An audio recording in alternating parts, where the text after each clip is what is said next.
Hi. నిన్న రాత్రి అంటే సోమవారం రాత్రి జరిగిన బిగ్ బాస్ ఎపిసోడ్లో బిగ్ బాస్ హౌస్లో బిగ్ బాస్ కొత్తగా వచ్చిన పాత సభ్యులకి అంటే కొత్తగా వచ్చిన వాళ్ళు సీజన్ 7, 5, 4 ఆ విధంగా తీసుకున్నారు వైల్డ్ కార్డ్ ఎంట్రీస్. వాళ్ళకి వెల్కమ్ చెప్పి తర్వాత ఇరు క్లాన్ సభ్యులు టాస్కులు బాగా ఆడి టాస్కులు ఉంటాయి ఇరు క్లాన్ సభ్యులకి. ఆ టాస్కుల్ని బాగా ఆడి ఎంటర్టైన్ చేస్తారని ఆశిస్తున్నాను అన్నాడు. తర్వాత మీ రేషన్లోంచి నబీల్ చీఫ్ కాబట్టి నబీల్కి మీ రేషన్లోంచి వాళ్ళకి అవసరమైనంత రేషన్ సరిపోయేంత ఇవ్వండి అని చెప్పారు. తర్వాత బెడ్రూమ్లోకి వెళ్ళిన తర్వాత యష్మి వాళ్ళకి గేమ్ ఆడాలంటే రేషన్ కావాలి, రేషన్ లేనిదే గేమ్ ఆడలేరు, తిండి లేనిదే, అందుకు మనం రేషన్ కొంత కట్ చేసేద్దాము అని ఏవో ఆమె ఆవిడ స్ట్రాటజీ కాదు అది, కడుపు కాల్చడం, ఎదుటి వాళ్ళ కడుపు కాల్చడం స్ట్రాటజీ ఎట్లా ఉంది. కానీ ఇంకా తర్వాత రాత్రి క్లాన్లో ఉన్న ఓజీ క్లాన్ అంటే పాత క్లాన్లో ఉన్న సభ్యులందరూ వచ్చిన వాళ్ళ ఎలాంటి వారు, అంటే వాళ్ళ ఆటలో వాళ్ళ తీరు ఎలాగ ఉంటుంది అనే దాని గురించి చర్చించుకున్నారు. ఎంత స్ట్రాంగు అనేది చర్చించుకున్నారు. తర్వాత రోజు ఉదయాన్నే గంగవ్వలేసి పెద్దవాడికి పొద్దున్నే నిద్రలేయడం అలవాటు. పొద్దున్నే నిద్రలేసి వాళ్ళందరినీ నిద్ర లేపుతుంటే ఇంకా మ్యూజిక్ రాందే మేము లేయమంటే అట్లా అని చెప్పి బయట కూర్చొని కబుర్లు చెప్పుకుంటూ ఉంది. ఇంకా సాంగ్ వచ్చేసరికి అందరూ లేచి డాన్స్ చేసి తర్వాత వంట దగ్గరికి వెళ్ళగానే సామాన్లు గిన్నెలు అన్నీ తిన్న గిన్నెలు పొద్దున్న కడగాలి కదా, తిన్న గిన్నెలన్నీ అలాగే ఉంటే అవినాష్ ఉండి వంట ఎలాగా సపరేట్ అంటే గిన్నెలు ఒకరికి వెళ్ళాలి, వంట చేయాలి, అలా డిస్కషన్లో అవినాష్ ఇరుక్కొని గిన్నెలు తోమాలని అవినాష్ని పంపించారు. కొంచెం ఎంటర్టైన్ తోముతా ఉంటే ఈ మధ్యలో ఏంటంటే మణికంఠ, హరితేజ జాయిన్ అయ్యారు. ఇంకా తోమ్ అన్న సాంగ్, ఆ సాంగ్ని బాగా ఎంటర్టైన్గా, మణికంఠ అయితే తన నిజ స్వరూపం బయటకు వచ్చిందేమో అనుకుంటుంది. మణికంఠ చాలా బాగా ఎంజాయ్ చేస్తా వాళ్ళతో ఎంత కలివిడిగా ఉంటా. ఆ గిన్నెలు తోమే సీన్ మాత్రం హైలైట్. గబ్బర్ సింగ్లో అంతాక్షరి సీన్ అయితే హైలైట్ అయ్యిందో, ఆ రోజు ఎపిసోడ్లో మాత్రం గిన్నెలు తోమే సీన్ హైలైట్ అయింది. ఇంకా మనకంటే నిజ స్వరూపే అనుకుంటా, లేదా వాళ్ళతో కలిసిపోతే వాళ్ళు నన్ను కొంచెం టార్గెట్ చేయరు అని కూడా ఉండవచ్చు. నిజస్వరూపము ప్లస్ వాళ్ళతో కలిసిపోతే ఏంటంటే వాళ్ళతో ఫ్రీగా ఉంటే నన్ను టార్గెట్ చేసి నామినేషన్ అయ్యారు అని కూడా ఉండొచ్చు. ఇంకా మణికంఠ చాలా హుషారుగా ఉన్నాడు. తర్వాత మధ్యాహ్నం తేజ స్విమ్మింగ్ పూల్ దగ్గర కూర్చుంటే పక్కన స్విమ్మింగ్ పూల్ పక్కన చెక్కది క్రాస్గా కొంచెం వంకరగా ఉంటుంది, అంటే స్విమ్ చేసి వచ్చిన తర్వాత కూర్చునే దానికి ఉంటుంది, చెక్కవి ఉంటాయి కదా, అవి వాటిపైన కూర్చొని ఇరిగిపోయింది ఆయన వెయిట్కి. విరిగిపోయి అక్కడ ఒక ఫన్ క్రియేట్ అయ్యింది. విరిగిపోయింది, బిగ్ బాస్ ప్రాపర్టీ డ్యామేజ్ చేసావు, నీకు పనిష్మెంట్ అని చెప్పి కుక్క వాయిస్ చేస్తూ మాట్లాడుతూ ఉండాలి అని చెప్పి కొంచెం బాగా చేసింది.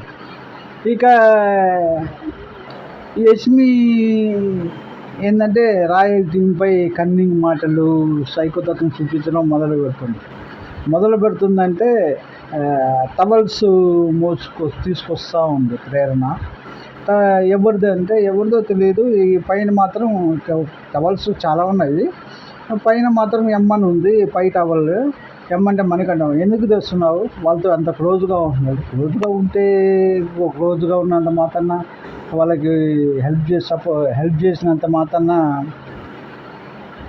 ఒక సభ్యుని అట్లా అనడం మంచిది కాదు. ఇంకొకటి మీ క్లాన్లో సభ్యులు, అందులో ఓకే. ఇంకా నామినేషన్ ప్రక్రియ మొదలైంది. రాయల్ క్లాన్ సభ్యులు, ఓజీ క్లాన్ సభ్యులు మాత్రమే నామినేషన్ చేయాలి. అంటే కొత్తగా వచ్చిన వైల్డ్ కార్డ్ వాళ్ళు పాత వాళ్ళని మాత్రమే నామినేట్ చేయాలి అని చెప్పారు. మొదట హరితేజ యష్మిని నామినేట్ చేసి మణికంఠని టార్గెట్ చేసి ఎప్పుడు నామినేట్ చేయడము, మళ్ళీ ఇంటి దగ్గర నుంచి వచ్చి ఫుడ్ని మణికంఠకి ఇచ్చుంటే బాగుండేది. అతను ఉన్న టెన్షన్లో అతనికి ఇచ్చుంటే బాగుండేది అని, అతను కొంచెం ఊరటగా ఉండేది అని చెప్పాను. ఊరటగా ఉండేది అని చెప్పింది. ఈ నామినేషన్ మణికంఠకి వేయడం మాత్రం అది బాగాలేదు. ఎందుకంటే ముందుగానే చెప్పేస్తుంది, రేపేం జరుగుతుందో ముందుగానే చెప్పేస్తాను. ప్లస్ ఇంకొకటి ఏంటంటే బిగ్ బాస్లో ఏంటంటే ఈరోజు జరిగింది, ఈరోజు చెప్పావా, నామినేషన్ వేసావా, అంతతో కథం అయిపోయింది, ఆ సీన్ అయిపోయింది. తర్వాత కొత్తగా ఏమైనా పాయింట్స్ వస్తే దానికి నామినేట్ చేయాలి. అంతేగాని పాతదానికే పాడిందే పాడరా పాసిపాల దాసరా అని ఒక సాంగ్ ఉంది. అట్లా యష్మి ఏముందా వెతుకుద్దంట మణికంఠ. అది తప్పు కదా. ఏం మిస్టేక్ ఉందా? అతను చేసేది స్ట్రాటజీతో యూజ్ చేసుకుంటున్నాడు, సెంటిమెంట్ యూజ్ చేశాడు, ఓట్లు పొందుతున్నాడు, సేవ్ అవుతా వస్తున్నాడు. ఆమెకి ఏంటంటే ఇంత డల్గా ఉన్నా, ఇంత గేమ్ ఆడకపోయినా సేవ్ అయిపోతున్నాడే అని కుళ్ళు. అబ్బా, యష్మి సైకో తత్వం అయితే చిన్నగా లేదు. అది ఆవిడ మార్చుకుంటే బిగ్ బాస్లో ఇంకొన్ని రోజులు ఉంటుంది. మార్చుకోకపోతే ఆడియన్స్ తీర్పుతోటి, పబ్లిక్ తీర్పుతోటి బయటికి వస్తుంది. ఇంకా సెకండ్ నామినేషన్ పృథ్వీకి వేసింది. పృథ్వీ గేమ్లో పక్కన వాళ్ళ ఇన్ఫ్లుయెన్స్ తోటి గేమ్ ఆడతాడు. అంటే వాళ్ళ సలహాలు, నీకంటూ ఏం ఉండదా, రఫ్ అండ్ టఫ్గా ఆడేయడము. ప్లస్ గ్రూపిజం బాగా ఉంది. ఆ గ్రూపిజం యష్మి దగ్గర ఉంది. First of all Yashmi first Sonia start చేసింది, దానికి మూలకర్త సోనియా. ఈ తర్వాత గౌతమ్ వచ్చి విష్ణుప్రియని నామినేట్ చేసి, నువ్వు నీ గేమ్ కన్నా పక్కన వాళ్ళ మీద కాన్సన్ట్రేషన్ ఎక్కువ చేస్తావు. అంటే బిగ్ బాస్ అనేది ఒక పర్సనాలిటీ షో. నేను అందరితో బాగుండాలి. పర్సనాలిటీ షో ఏంది? పర్సనాలిటీ షో అంటే ఫ్యాషన్ క్యాటలాగ్ చేసుకుంటూ పోయేది. లేకపోతే నీ పర్సనాలిటీ అంటే పక్కన వాళ్ళని ఓరసు చూసేది, అది కాదు కదా. నువ్వు ఎలా ఉంటావో నువ్వు ఇలాగే బయట ఉంటావా? బయట ప్రోగ్రామ్ చేయవా? కసితో ఫలానా ప్రోగ్రామ్ సంపాదించుకోవాలని తిరగవా? మరి ఆ కసి గేమ్లో లేదేంది? నీకు కావాల్సింది కసితో సంపాదించుకోవాలి అన్నది ఉండాలి కదా, ఆ తాపత్రయం ఉండాలి కదా. పర్సనాలిటీ షో కాదు అని ఏవో మాట్లాడుతుంది. అడిగింది ఒకటైతే ఆయన గౌతమ్ ఏం అడిగాడు, నువ్వు పక్కన వాళ్ళని చూడటం ఎక్కువైపోయింది. పక్కన వాళ్ళు చూడటం అంటే ఇండైరెక్ట్గా చెప్పాడు. డైరెక్ట్గా నేను చెప్తాను, పృథ్వీతోటి సరసాలు ఆడడం ఎక్కువైపోయింది. అంతేగాని నీ దగ్గర బిగ్ బాస్కి ఎందుకు వచ్చావు అని చూపించడం, బిగ్ బాస్కి నీ క్యాపబిలిటీ చూపించడము, బిగ్ బాస్ షోలో నీ ఉన్న సత్తా చూపించడం అనేది లేదు నీ దగ్గర అని చెప్పాడు. ఇంకా రెండవ నామినేషన్ యష్మికి వేసి మనీ పైన రివెంజ్ నామినేషన్. అండ్ గేమ్లో స్పోర్టివ్నెస్ లేదంటే ఎంత మణికంఠనే ఎక్కువ. ప్లస్ పక్కన వాళ్ళని అంటే మిగతాది ఎవరిపైన అంత ఎక్కువ ఉండదు, మణికంఠ పైన ఎక్కువ. మనకి రివెంజ్ నామినేషన్ చూసి దానికి ఏదో సర్ది చెప్పుకోవాలనుకుంది. కానీ యష్మి ఆట బాగా ఆడుతుంది, పర్వాలా. కానీ ఆట అన్నంత మాత్రాన లోపల ఉన్న నీ మనస్తత్వం అది బయట పడుతుంది కదా. ఇది ఆమెకి సపోర్ట్ చేసేది ప్రేరణ. ప్రేరణ ఏంటంటే ఆల్రెడీ కర్ణాటకలో బిగ్ బాస్లో పార్టిసిపేట్ చేశారు. ఈ నా ఒపీనియన్ బయట బయట రాష్ట్రాల వాళ్ళని తీసుకోవడం అంటే నేను బయట రాష్ట్రాల వాళ్ళు వేరే ఈ రాష్ట్రాల వాళ్ళు వేరే అని చెప్పట్లేదు. వాళ్ళు ఏంటంటే పార్షియాలిటీ చూపిస్తారు, ఎక్కువ పార్షియాలిటీ ఉంటుంది. అంటే ఒకే రాష్ట్రము ఒకే సీరియళ్ళు అని నా అభిప్రాయం. మీరు ముందు మన వాళ్ళకి ఛాన్స్ ఇస్తే మంచిది కదా. బిగ్ బాస్ కోసం ఎంతోమంది అవకాశం కోసం ఎంతోమంది ఎదురు చూస్తుంటారు. వాళ్ళకి ఛాన్స్ ఇస్తే మంచిది కదా. పక్క రాష్ట్రాల వాళ్ళ కంటెస్టెంట్కి అంటే పక్క రాష్ట్రాల నుంచి సీరియల్స్ చేసేవాళ్ళు చాలామంది ఉన్నారు మన దాంట్లో. మన మన రుచి మన బంగారం నచ్చదు. ఏదైనా కానీ ఇంటి బంగారం ఎప్పుడు మన ఇంటి జామకాయ మనకు నచ్చదు, ఎదురింటి జామకాయలు అవే నచ్చుతాయి. ఇంక తర్వాత నైని పావని వచ్చి ప్రేరణని నామినేట్ చేశారు. నీకు గేమ్లో ఇంట్రెస్ట్గా పార్టిసిపేట్ చేయడం, బిగ్ బాస్ చీఫ్ అవ్వడానికి ఇప్పుడు కాదులే 6వ వారం 7వ వారం అంటే 6వ వారం 7వ వారం దాకా నీకేమైనా రాసి పెట్టి ఉంటుందా? బిగ్ బాస్ రాసి పెట్టాడా నీకు 6వ వారం నీకే చీఫ్ అని? ముందు నుంచి ట్రై చేస్తుంటే ఎప్పుడు అవకాశం వస్తుందో ప్రయత్నించందే నీకు ఏదీ రాదు. కసిగోలు లేదు. ఎట్లా మాట్లాడుతుందంటే నాకు ఆ సత్తా వచ్చినప్పుడే నేను ట్రై చేస్తాను, కానీ ముందుగా వచ్చేసి నేను చీఫ్ అవ్వాలని ప్రతి దాంట్లో దూరపడలే. చీఫ్ అవ్వాలనే కోరిక కసి నీలో ఉండాలి. అంటే గేమ్లోకి వెళ్ళకపోయినా గేమ్ ఇలా ఉంది, ఇలా ఇలా ఇలా అని సూచనలు చేస్తుంటే ఓహో నీకు కొంతవరకు ఐడియా ఉంది, చేస్తుంది, తను వెళ్ళుంటే ఇంకా చేస్తుండేదేమో అన్నట్టు ఆడియన్స్ అనుకుంటారు కదా. ప్లస్ నువ్వేదో టైంపాస్కి వచ్చినట్టే అనిపిస్తుంది. ఆమె అడిగింది నిజమే, టైంపాస్కి వచ్చినట్టు నువ్వు ఆడ అఫ్కోర్స్ ఆమె ఏదో స్ట్రాటజీతో యూజ్ చేస్తుంది. ఆమె అంటుంది నేను బయట కూడా సీరియస్గా ఉండను అంటే. బయట కూడా సీరియస్గా ఉండండి. సీరియస్గా అంటే కెరీర్ పరంగా సీరియస్గా ఉండాలి. సీరియస్గా ఉండనంటే నీకు అవకాశాలు ఎట్లా వచ్చాయి అనుకుంటున్నాను. వెళ్ళలేకపోతే నువ్వు ఇలా మాట్లాడుతుంటే ఎలా వచ్చిందా అని డౌట్ వస్తుంది కదా. సరే ఓకే, ఎనీహౌ ఆమె కసిగా చేయకపోయేసరికి వేసింది నామినేషను. ఇంకా పర్సనాలిటీ షో అని అంటుంది ఎప్పుడు. ఇంకా 2వ నామినేషన్ సీతకి వేసి నీలో చీఫ్ అవ్వకముందు ఉన్న స్పిరిట్ అయిన తర్వాత లేదు. చీఫ్ అయినప్పటి నుంచి నీలో గేమ్ ఆడే తత్వం, గేమ్లో ఉన్న కసి తగ్గుతూ వస్తుంది. అంటే తను ఎవరన్నా నామినేట్ చేసేయడము, తర్వాత బోర్ నేర్చేయడము. మొన్న ఆదిత్యని ఏడుస్తా ముందుకు నేరుతుంది, ఏడుస్తుంది, నెట్టేసి ఏడుస్తుంది.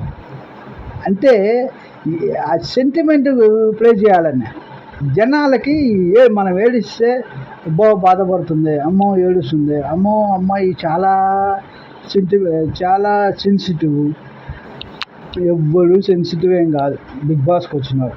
ఎందుకంటే బిగ్ బాస్కి వచ్చారంటే బాగా స్ట్రాంగ్ అయ్యి ఈ మొబైల్స్ ఏం లేకుండా పక్కన ఎక్కడ తిరగకుండా ఊరు చుట్టూ తిరగకుండా ఈ ఒకే దగ్గర ఉండాలంటే ఎంత కష్టమో తెలుసు. అంత కష్టం భరించాలంటే చాలా స్ట్రాంగ్ అయ్యి రావాలి. ఇంకా తర్వాత ఎమోషన్ ఆమె ఇంతకుముందు ఉన్నట్టు అంత కనిపించడం లేదు. తర్వాత మహబూబ్ వచ్చి సీతని నామినేట్ చేసి ఏదో మాట్లాడుకున్నా మీతో వచ్చి మాట్లాడన్నా మీరు మాట్లాడట్లేదు, అందుకే నామినేట్ చేస్తాను అంటే వ్యాలిడ్ పాయింట్ కాదు. ఆమె ఏ మౌండ్లో ఉంటుందో నీతో మాట్లాడలేదంటే నువ్వు పలకరించి సీత నువ్వు వచ్చి కామ్గా కూర్చుంటే నీతో పలకరించలేదంటే నువ్వు నామినేట్ చేసావు కదన్నా, నువ్వు వచ్చి కూర్చున్నప్పుడు సీత హాయ్ సీత అంటే అప్పు పలకరించకపోతే అప్పుడు అనాలి, వ్యాలిడ్ పాయింట్ కాదు. యష్మిని నామినేట్ చేస్తూ మాతో ఎవరితో మింగిల్ కావటం లేదు అండ్ ఫుడ్ షేర్ చేసుకోవటం లేదు అంటే నేను ఎవరికి చెప్పలేదు, మా చీఫ్కి చెప్పలేదు మీకు పొద్దున్న అన్ని అబద్ధాలు చెప్తాయి. చీఫ్కి చెప్పిందే అఫ్కోర్స్, దాన్ని బట్టి అతను ఇవ్వడు. నబీలు గుడ్ పర్సన్ చాలా వరకు, కొంత ఇప్పటి వరకు ఏం బయటపడలేదు. కొన్నిసార్లు గేముల్లో తప్పులు చేయడం తప్ప, కొన్ని మిస్టేక్స్ చేయడం తప్ప పెద్దగా కొంచెం ఉన్న వాళ్ళల్లో పాత వాళ్ళల్లో జెంటిల్మెన్ అంటే నబీలే. చెప్పలేదు, నేను అలా చెప్పేవాడిని, నీకు ఆ ఫుడ్డే వచ్చింది, నువ్వే ఫుడ్ ఇవ్వాలి. వీళ్ళు ఏంటంటే ఉన్నారు సపోర్టు, కొంతమందిని ఎంచుకునేది, గ్రూపిజం చేసేది, సపోర్ట్ ఉన్నారని ఏం చేసినా చెల్లుద్ది అనుకుంటారు. ఆమె నిజంగా సైకోలాగే చేస్తుంది. ఇంకా తర్వాత తేజ వచ్చి సీతని నామినేట్ చేసి, మీరు గేమ్ ఓడిపోయినప్పుడు మణికంఠని ఒకరిని తీసేయాల్సి వస్తే మణికంఠని తీసేస్తాను, ఎవరు బాగా ఆడకపోతే వాళ్ళని తీసేయనని బిగ్ బాస్ అన్నప్పుడు మణికంఠని తీసేస్తాను అని సమ్ రీజన్స్ చెప్పారు. తర్వాత మీరే వెళ్ళిపోతాను అన్నారు. అంటే వాళ్ళు నామినేషన్లో ఉన్నారు కాబట్టి వాళ్ళు ఆడితే వాళ్ళ క్యాపబిలిటీ ఏందనేది ఆడియన్స్ తెలుస్తుంది అన్నట్టు చెప్పారు. సరే ఓకే అని మళ్ళీ బిగ్ బాస్ అడిగినప్పుడు మణికంఠ పేరే చెప్పారు. స్ట్రాంగ్గా ఒక దానిపైన ఒక స్టాండ్ అవుతుంది, అది నిజమే. తేజ మాత్రం కరెక్ట్గా పాయింట్ వైజ్ అడుగుతున్నారు. తేజ బాగా నామినేషన్లో ఏ పాయింట్ ఎందుకు అన్నది పాయింట్ వైజ్ అడుగుతున్నారు. రెండవ నామినేషన్ మణికంఠన్ చేశారు. మణికంఠన్ చేసి మణికంఠన్ చేసినప్పుడైతే యష్మి అంటే అంత సైకోతత్వం ఏమి అంటే ఒకరు నామినేట్ అయ్యి బయటికి వెళ్ళిపోతుంటే నీకు ఆనందంగా, అతను తప్పు చేస్తే ఆ తప్పుని అడుగు, ఎత్తు, దాని గురించి మాట్లాడు, ప్రశ్నించు, డిబేట్ చేయి, అప్పుడు నీ గొప్పతనం ఏందని తెలుస్తుంది. నువ్వు మంచిగానే ఉండాలి, నువ్వు మంచిదాని కాకపోయినా కానీ మంచిదానిలాగా బయట యాక్ట్ చేస్తూ ఇలా డిబేట్ చేస్తూ ప్రశ్నిస్తూ గేమ్ ఆడుతూ ఉంటే, గేమ్ ఆడి గెలుస్తూ ఉంటే పర్ఫెక్ట్గా లాస్ట్ టాప్ 5లో ఉంటారు.